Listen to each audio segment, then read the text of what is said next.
तो छांगुर के 14 ठिकानों पर ईडी की रेड इस वक्त चल रही है। उत्तर प्रदेश में छांगुर के 12 ठिकानों पर इस वक्त रेड की कार्रवाई हो रही है। मुंबई में छांगुर के 2 ठिकानों पर ईडी की रेड इस वक्त जारी है। उत्तर प्रदेश एटीएस और महाराष्ट्र पुलिस की कार्रवाई हुई है। पुणे और नागपुर में एटीएस की छापेमारी इस वक्त की जा रही है। लैंड डील के मामले में पूछताछ हो रही है। पुणे में छांगुर सिंडिकेट मामले में पूछताछ की जा रही है। नागपुर के ईदुल इस्लाम को आरोपी बनाया गया है। मुंबई में छांगुर के 2 ठिकानों पर ईडी की रेड इस वक्त जारी है। मुंबई में शहजाद शेख के घर पर ईडी की कार्रवाई हो रही है। शहजाद शेख के खाते में 2 करोड़ रुपए आए थे। अब इसी को लेकर पूरी पूछताछ हो रही है, चाहे वो लैंड डील हो या छांगुर जिस तरह से पूरा सिंडिकेट चलाता था, उसको लेकर इस वक्त ईडी की कार्रवाई चल रही है।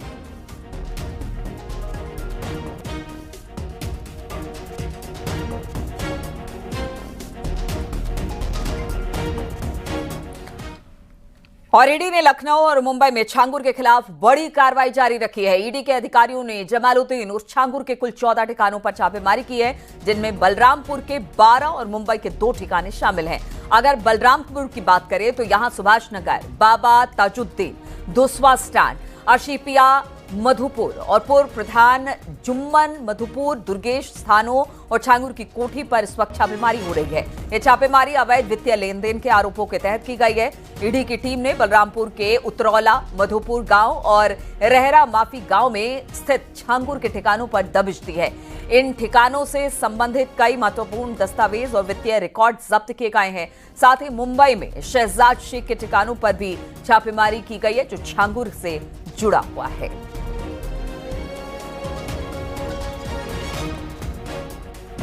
ये 3 तस्वीरें हम आपको दिखा रहे हैं, किस तरह से एक छांगुर, उसके इतने ठिकाने।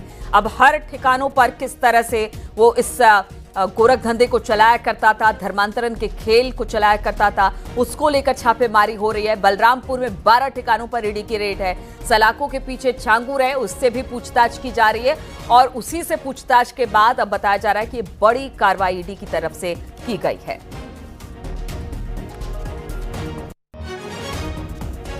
जलालुद्दीन उस छांगुर की कोठी पर इस समय हम मौजूद हैं। वही कोठी जहां पर बुलडोजर की कार्रवाई हुई थी, जहां से काले साम्राज्य का संचालन किया जा रहा था, वहां पर ईडी पहुंच चुकी है। ईडी के अधिकारी अंदर तमाम दस्तावेजों की छानबीन कर रहे हैं। ये वही कोठी है जहां से कहा जा रहा है कि मधुपुर से ही, इसी कोठी से पूरे काले साम्राज्य का, धर्मांतरण के काले साम्राज्य का संचालन किया जा रहा था।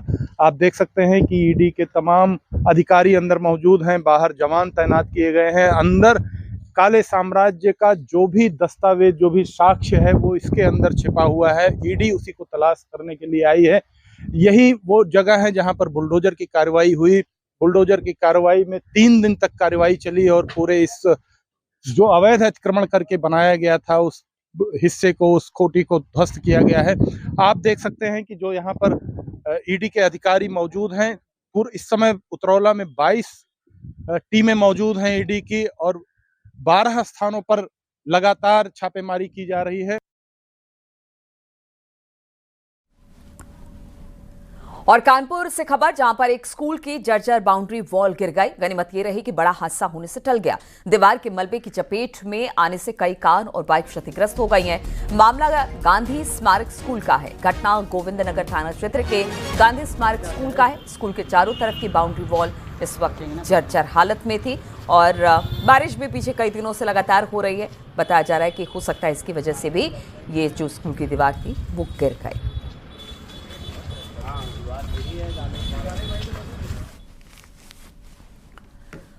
और उन्नाव में पिकअप को अज्ञात गाड़ी ने पीछे से टक्कर मार दी। हादसे में 2 लोगों की मौके पर मौत हो गई। पिकअप को कटर से काटकर दोनों शवों को बाहर निकाला जा सका। हादसा बेहद बेहटा मुजावरा थाना क्षेत्र के आगरा लखनऊ एक्सप्रेसवे पर हुआ।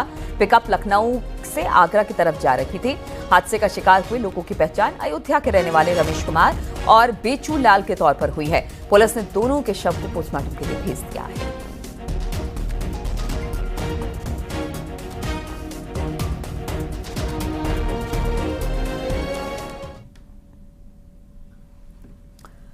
मुजफ्फरनगर से खबर, जहां पर कैपेसिटी से ज्यादा लोगों को बिठाकर एक डग्गा मार गाड़ी दौड़ती हुई दिखाई दी। डग्गा मार गाड़ी का वीडियो तेजी से वायरल हो रहा है। आप खुद देखिए कि किस तरह से लोग छत पर बैठे हैं, साइड में लटके हुए हैं, वीडियो वायरल होने के बाद मुजफ्फरनगर बागपत कावड़ मार्ग की ये वीडियो बताई जा रही है। वीडियो के वायरल होने पर पुलिस हरकत में आई।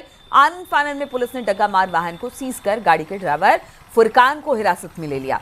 इस मामले में थाना शाहपुर में केस दर्ज किया गया है। आप सोचिए, जब ये इस तरह के वीडियो सामने आते हैं उसके बाद कार्रवाई होती है, लेकिन उससे पहले किसी की नज़र तक नहीं पड़ती। लेकिन आप सोचिए कि कितना जानलेवा है। अगर किसी तरह से कोई हादसा हुआ तो फिर क्या होगा।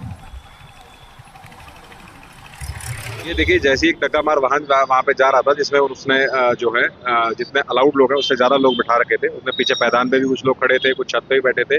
तुरंत जैसे ही इस व्हीकल को वायलेट करते हुए देखा गया, तुरंत इस व्हीकल को रोका गया। इसको जो है गाड़ी को सीज कर दिया गया है। जो ड्राइवर है उसको गिरफ्तार कर लिया गया है, वो हिरासत में है और सुसंगत धाराओं में इसमें थाना शाहपुर पर अभियोग पंजीकृत कर दिया गया है। ये मीडिया के माध्यम से सभी के लिए अपील है कि कावड़ मार्ग पर किसी भी हाल में कोई भी हैवी वाहन या कोई भी ऐसा वाहन जो ट्रैफिक नियमों का उल्लंघन करे, ये बिल्कुल भी अनुमन्य नहीं है। और बागपत से खबर, जहां पर महिला ने ससुराल वालों और पति से दूर होने के फैसले से परेशान होकर जहर खा लिया और सुसाइड किया। मरने से पहले महिला ने हाथ पैरों पर सुसाइड नोट लिखा। सुसाइड नोट में ससुराल वालों को मौत का जिम्मेदार ठहराया। मृतक महिला के परिजनों ने ससुराल वालों के खिलाफ तहरीर दी है। फिलहाल पुलिस मामले की जांच पड़ताल में जुट गई है।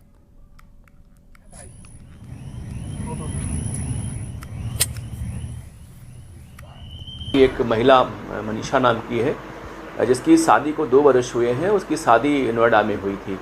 उससे अपने पति का अनबन था, अपने मैके में आकर रह रही थी और परसों उनके पति ससुराल वाले घर पे आए थे। उनका समझौता हो रहा था, बात नहीं बनी। लोगों ने कुछ बात कह दिया होगा उसको। बीती रात्रि में ऐसा हमारे SHO की जांच में आया है कि उसने कोई जहर खा लिया, उसकी मृत्यु हो गई। परिजनों का आरोप है कि ससुराली यहाँ पे आए थे, लोगों ने पीट के इसकी हत्या कर दी है। हमारे SHO क्षेत्राधिकारी मौके पे पहुँच गए हैं और लोगों का पंचायतनामा मजिस्ट्रेट के माध्यम से भरवाया जा रहा है।